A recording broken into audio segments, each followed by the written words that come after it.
If you enjoyed this video, please like and subscribe and hit the notification bell. I post a new Tom Brady video every day. I want y'all to get Tom his love in here tonight. For me, I've always tried to be very consistent and dependable, and knowing that the team was going to get a certain level of performance out of me every day, not just in the games, but in practice as well, because they need to count on me. And they got to trust me. And another thing I want to put a stop to. I want to put a stop to all of this. Well, Patrick Mahomes is going to take over Tom. I kept saying, stop that mess, too.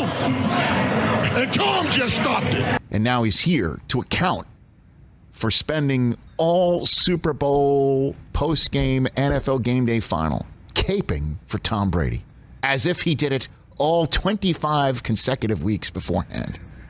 He is none other than my Pro Football Hall of Fame friend, who I love dearly, Michael Irvin. When we were watching the game, I was all in their ear. I said, boy, y'all better not put me on this TV.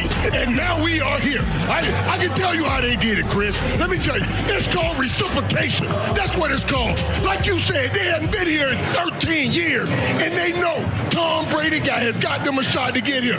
And we kept comparing this young kid to the GOAT Tom Brady. Everybody on that defense said, Tom, we'll take care of you tonight. And they showed up and showed it. I know, because that's what I would have been saying in that locker room, and that's what they did. There is an added sense of urgency. There's an added sense of accountability when you're a young player and somebody of that caliber joins your team. You don't want to be the running back that lets up the pass protection that gets your quarterback hit. In this case, it's the GOAT, and you don't want to be the guy that makes the mistake. I won 3 times this year. So 3 times you guys let me lone wolf Tom Brady. Lone wolf Tom Brady. 3 times. You know, it's something that's really earned, and I think you got to show up every day with a great attitude, with a great commitment to winning. You know, there's really no days off, and that carries from spring workouts, summer workouts, Wednesday during week 4, or it could be the week of the Super Bowl. There's an intensity to what we're trying to accomplish, and you know, if you want to be truly great, you got to bring it every day. I cannot tell you how much this just solidified to what I was saying. First of all, there's a lot of things we need to unpack here. I told you this morning, there's no way these guys will allow you to come into their house and win this game. And the Tampa Bay Buccaneers played that way. The responsibility of living up to the demands and expectations of one Tom Brady should drive anybody, should make anybody, any player focused and dialed in and not be too confident. And let me just say this. You know, Tom Brady played with Bill Belichick for 20 years. You know, one thing that he is not going to be is too confident. When you're playing with Bill Belichick, he won't let you be confident. At no part in the season, in any day, will he allow you to be confident. You don't think that's going to rub off on Tom Brady with this team and making sure that they stay razor focused on the task at hand every single day, having a singular approach to that particular day? I guarantee you that's where he's going to make the biggest strides for this football team. Because, again, this team doesn't know how to win. They haven't won. And so having a guy like Tom Brady, getting them to understand that it takes day in and day out of constant focus and not being too confident, that's what it takes on a week in and week out basis to win football games in this league. It was you guys that stayed on the other side. I kept holding my arms out saying, come on, come on. And everybody kept saying, well, basically, we can just wait because Patrick Mahomes is about to pass Tom Brady. All week in Tampa, I had to tell everybody, let's stop doing this. Let's stop. We're doing this kid a disservice. We're saying we can't even enjoy his now because we know he's going to get 7 rings, as if it's that easy. We're doing him a disservice, and then he goes and loses that Super Bowl. You know what I mean? Tom said, y'all stop it. Let me take you back in time. Super Bowl 36, before the final drive, one of the great announcers ever, John Madden, he goes, they don't have good field position. I think they should just play for overtime here.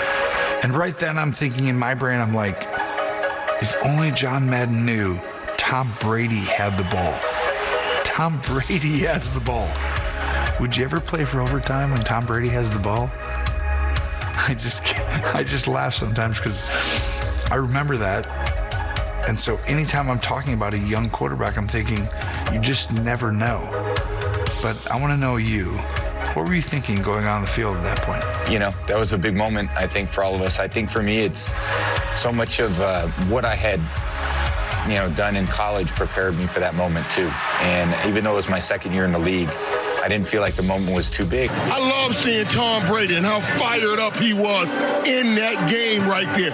They played with an edge. And yeah, Tom didn't throw the ball all over the field, but he made great decisions with the football at the right time, and here he is again. This is absolutely insane. It's absolutely incredible. And Chris, you said it's a familiar ending. I understand what you mean because Tom is here, but there's nothing familiar about this. This is new ground he has stepped on, and he took over, and he took to the mountaintop. There's nothing familiar. This is insane and incredible. Hell of a story by Tom Brady. I had played at Michigan. There was 100,000+ fans at all of our home games. We played Ohio State every year. We played in the Orange Bowl. I won, a lot of big games. So in a lot of ways, I thought, this is just a continuation of college. We go on the field, got a chance to win.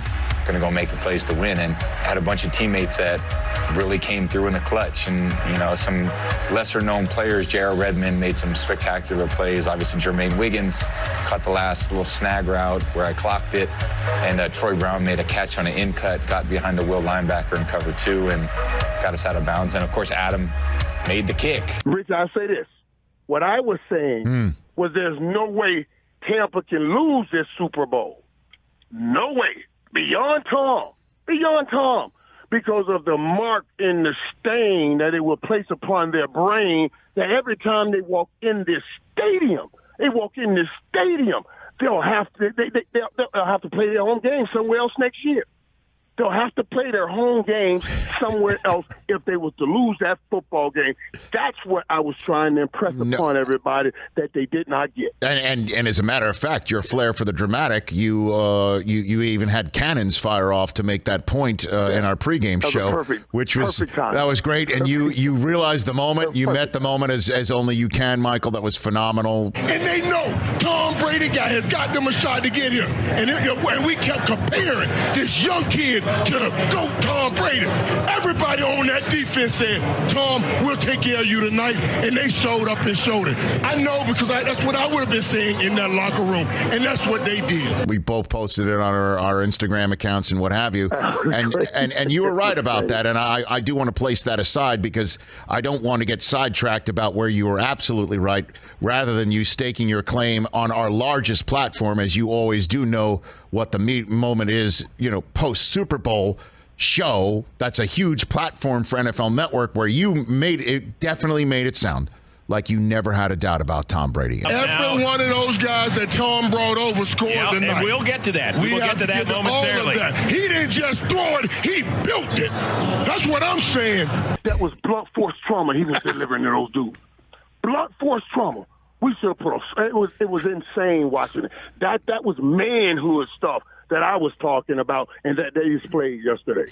You were spot on, Michael, with the prior to the game conversation that we had on game day morning, where we all were like, well, home field advantage, it's not like the crowd's going to be that noisy on behalf of the Bucs. Well, it's not like the Chiefs had to stay on the road all week like a normal Super Bowl. They were home. And so what sort of mentality, what sort of home field advantage are they really going to have? It's just like a business trip for the Chiefs. They fly out on Saturday, they play a game Sunday, they go home Monday, and then have a parade on Tuesday. And you were like, no. Like, this is somebody's home turf. And you I think you texted the entire chain when Devin White picked one off, and you read his lips saying, not in our house. That's it for this video. I post a new Tom Brady video every day, so please like and subscribe. That way you'll always have a new Tom Brady video to watch every single day.